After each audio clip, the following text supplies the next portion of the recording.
Africa Media Live TV. Kindly subscribe to our YouTube channel to get updated on the trending gist, latest news all over the world.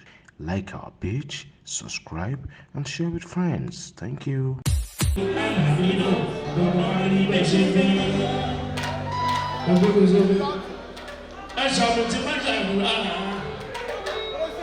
Lọ́lọ́mọ ló dá mi sáyé obìnrin àlàyé náà lọ́nà àárín bẹ́sẹ̀gbẹ́ ìṣàmì tí bá ṣàmì. Lọ́lọ́mọ ló dá mi sáyé obìnrin àlàyé náà lọ́nà àárín bẹ́sẹ̀gbẹ́.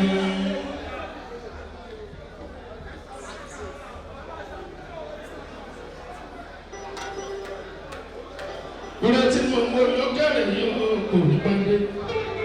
Àmì lọ́lá ọlọ́run àmì báwọn. Ìrètí gbogbo lọ́kàrí yóò kò ní pàdé. Àmì lọ́lá ọlọ́run àríwáwọ̀ ìtẹ́tí. Ìrètí gbogbo lọ́kàrí yóò kò ní pàdé. Àmì lọ́lá ọlọ́run àríwáwọ̀. Ìrètí gbogbo lọ́kàrí yóò kò ní pàdé. Àmì lọ́lá ọlọ́run àríwáwọ̀. Mo ṣe kọ́ yàtọ̀ sí mo ṣe kù. Ìrètí gbogbo lọ́kàrí yóò kò ní pàdé. Ìrètí gbogbo lọ́kàrí yóò kò ní pàdé. Àmì lọ́lá ọlọ́run àríwáwọ̀.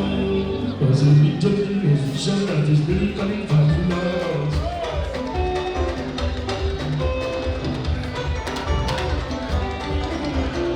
Omelele.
I'm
AfricamediaLive TV. Kindly subscribe to our YouTube channel to get updated on the trending gist, latest news all over the world.